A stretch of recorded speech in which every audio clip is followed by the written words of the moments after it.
Баршаңызға сәлем, сіздермен бірге Гүлфия. Осы бейнеде өте дәмді, жұмсақ печеньенің жасалу жолымен бөлісемін.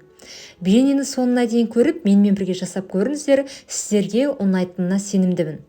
Алдымен 120 грамм қаймаққа 80 грамм қантты қосып, жақсылап араластырамыз.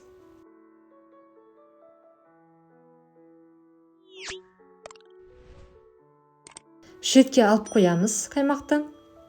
Содан кейін ұнға тұз, қопсытқыш, ванилин қосып, жақсылап араластырамыз. Толық рецепт осы бейненің төменгі жағында жазылып тұрады, сол жерден қарасаңыздар болады. Содан кейін осы ұнға сары майды қосамыз. Сары май суық бола берсін, себебі ұнмен бірге сары майды жақсылап еземіз. Яғни қамыр елейміз. Сондықтан суық болса, бола береді, ол езіліп кетеді.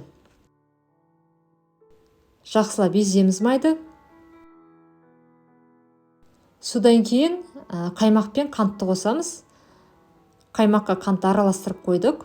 Барлығын қосып, содан кейін араластырамыз. Яғни басында қасықпен араластырып, содан кейін бірден қамыр елесеңіздер болады. Қамыр елейміз. Құрметті оқырмандар, осы YouTube каналымда тұрақты түрде жаңа рецептермен бөлісемін. Жаңа бейнелерді жіберіп алмас үшін осы бейненің төменгі жағындағы подписаться батырмасын басып, тіркелуді ұмытпаңыздар. Қамыр еледім, өте жұмсақ болып шығады. Содан кейін осы қамырды салафанға салып, тоңазытқышқа 15-20 минутқа қойып қоясыздар. Қамыр жұмсақ болу керек, қатты болып қалмасын. Тоңазытқышқа салып қоямын. Ортасында бір елеп салафанға салып, қайтадан тоңазытқышқа салып қойыңыздар. Міне қамыр дайын. Енді осы қамырды қазір бірнеше бөлікке бөлеміз. Печеньенің формасын әртүрлі етіп, өз қалауларынша жасасаңыздар болады. Печенье дайындауға арнайы формалар сатылады ғой. Егер сіздерде болса, сол формалармен дайындауға да болады. Енді қазір қамырды кішкене елеп, содан кейін бірнеше бөлікке бөлеміз.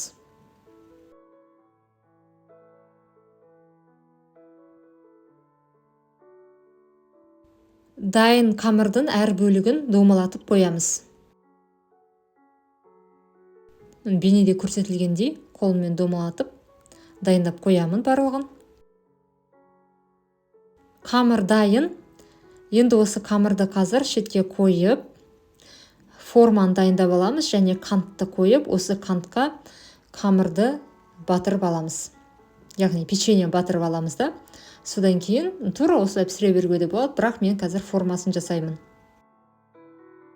Печенье өте жұмсақ болып шығады. Мен отбасыма дайындаймын, бірден бір шайды тосып қалады, сондықтан сіздерге кеңес беремін, жасап көріңіздер. Кішкене ашқан қаймақ болса да қоса беруге болады. Барлығын қантқа батырып, формаға қоямыз. Печенье дайын, тура осылай пісіре беруге де болады, бірақ мен пышақпен қазір формасын жасаймын, яғни бейнеде көрсетіліп тұрғандай, осылай әр печеньенің үстін басып шығамын.